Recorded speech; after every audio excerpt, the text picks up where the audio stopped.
Your first feature performer tonight, you've seen all over the area. He has some wonderful show at Cafe St. X on Thursdays. He's been at the Draft House, the Improv. He's very funny. Please put your hands together for Martin Phillips!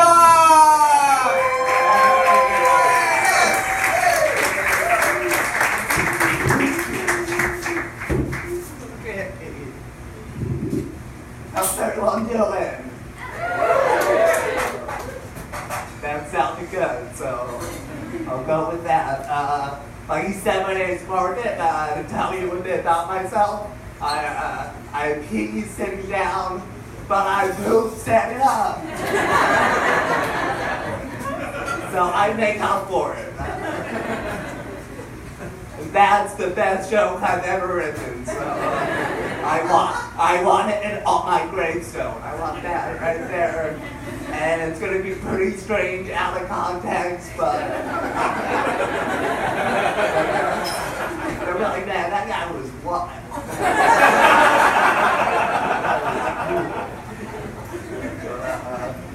Speaking of, gravestones and graveyards, don't you think it's weird that we bury people? Isn't that strange? Like, we bury two things, people and seeds. It's like the first time we tried it, the guy was like, I don't know, maybe he'll throw that.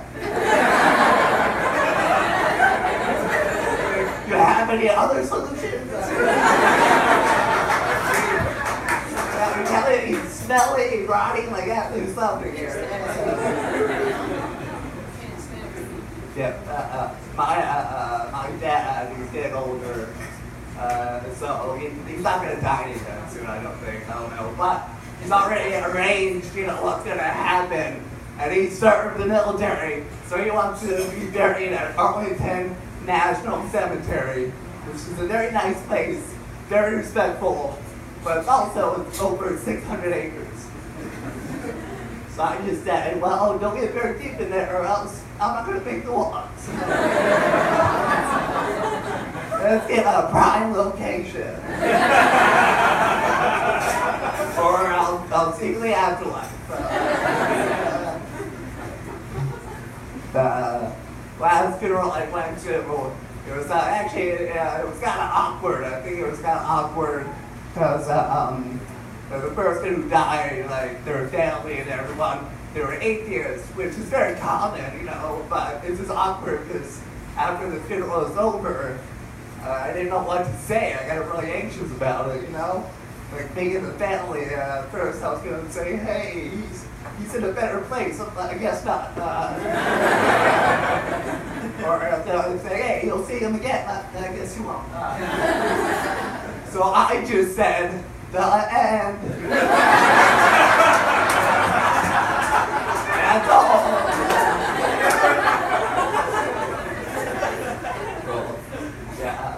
When my grandfather died, I had to fly down for the funeral. It was a destination funeral. That's pretty much that, But when you fly on airplanes, we all know the best seat. Let's say it. Exit row. No, window seat, guys. Come on. You got an exit row. You guys are flying shitty airplanes. I'm all about the window seat now. Like looking at clouds. It's cool. Come on.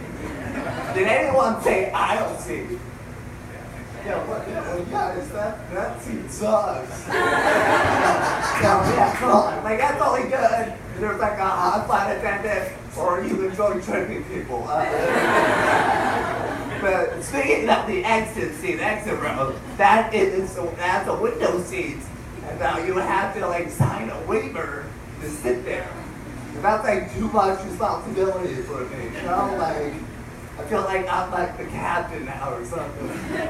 Because that one guy, he let him play on the Hudson, but Sully, yeah, okay. Shut up.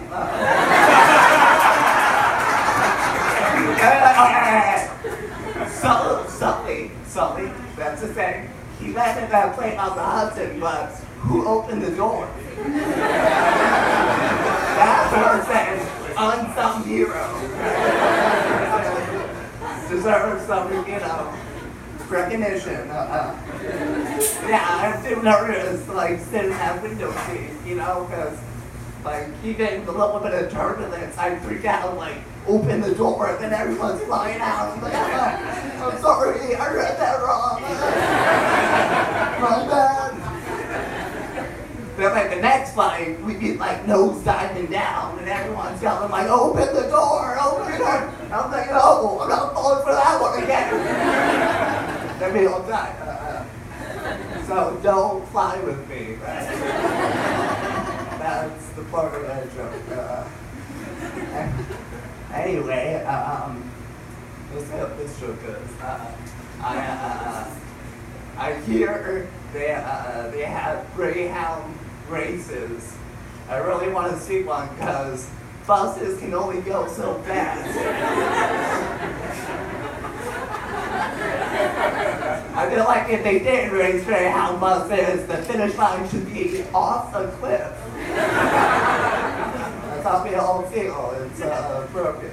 See, you laughed on that joke, but you'll laugh even harder the next time you're on a Greyhound bus. You'll think of that joke.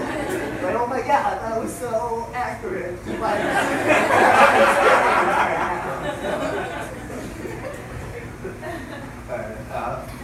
the Greyhound, it's a top dog. If you didn't know, that's the informative part of this set. My friends just got a dog, and they named it Gunner. I feel bad for it because with that name, everyone thinks he's a douchebag. Then I don't know how to feel because like they named their dog Gunner. I'm afraid what they're gonna name their kid, Because Chad seems like a real possibility.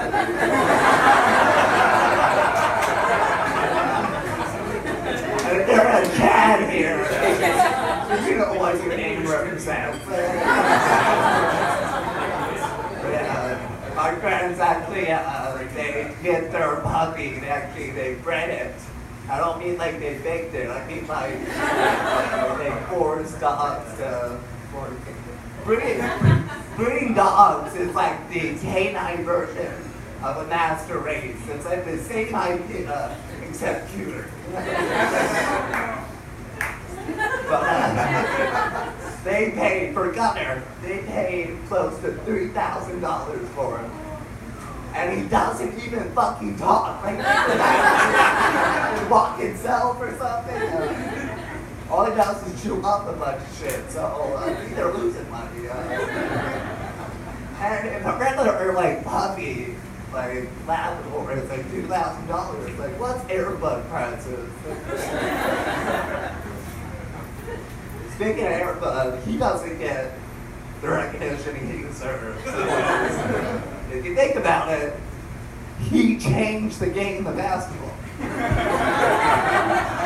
Because before Airbud, like the way he got played, they're like, well, there's not a rule that says the dog can't play. And after Airbud, now there is a rule. So he did, in a way, change the game of basketball. Yeah, okay. We understood the joke. The animal shelter down the street from me, that's like a free adoption day. So I got there kind of late. By the time I was there, they only had one cat left, and it was on Prozac. Yeah, true. I don't want to spend money on animal medication, so I was like, hey, can I just use my prescription? Either it's going to start taking human Prozac, or I'll start taking cat Prozac. Depending on which one we decide, one of us might die. So, there's like a stray cat problem. There's a lot of stray cats out there, and they don't want the population to increase anymore. So we do this thing. It's called capture, neuter, release. That sounds like the worst kidnapping ever. Because at first you're like, oh my God, I'm free. Wait. Oh God, no, what? No.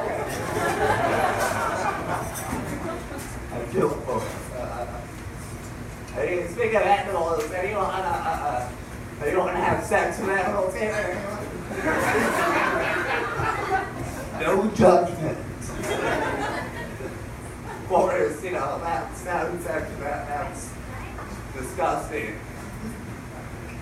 But if you're gonna do it, you should have sex with a platypus.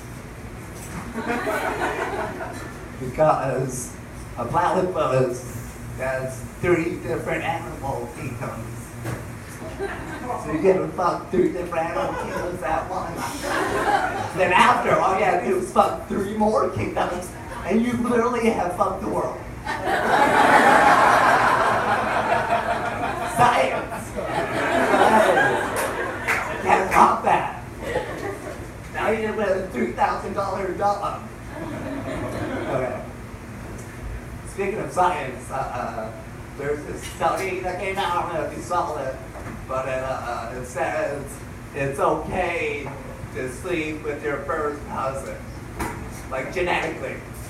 And only first cousin, like second and third cousin, maybe slow down, buddy. After I hear this study, I just imagine that scientists must have a really hot cousin. He just doesn't want it to be weird anymore. He was like, hey, yeah, argue with science. Hey, There's when I transitioned after that joke saying I work at a middle school. Actually, no. I resigned from working at a middle school. I resigned, so I turned in my badge and my gun. I didn't get to use the damn thing. So I'll see the news. I'm ready, son. I'm like, yo. I got my plans drawn out here. Okay. Now, of course, like, comes to school and it's not like a good idea, of course. And with me, I never felt comfortable with it because I don't have much experience. I have a feeling I'd be a bad shot. Like, God forbid anything happens, the headline would be, school shooter shoots 3 students, while teacher accidentally shoots 6 more.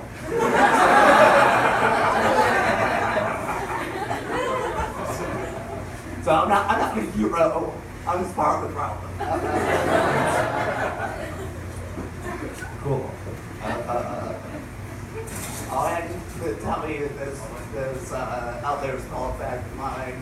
I have never sent a dick pic before. I have sent a testicle pic. When I was in college, people were trying to take a picture and then sent it saying, "This is nuts."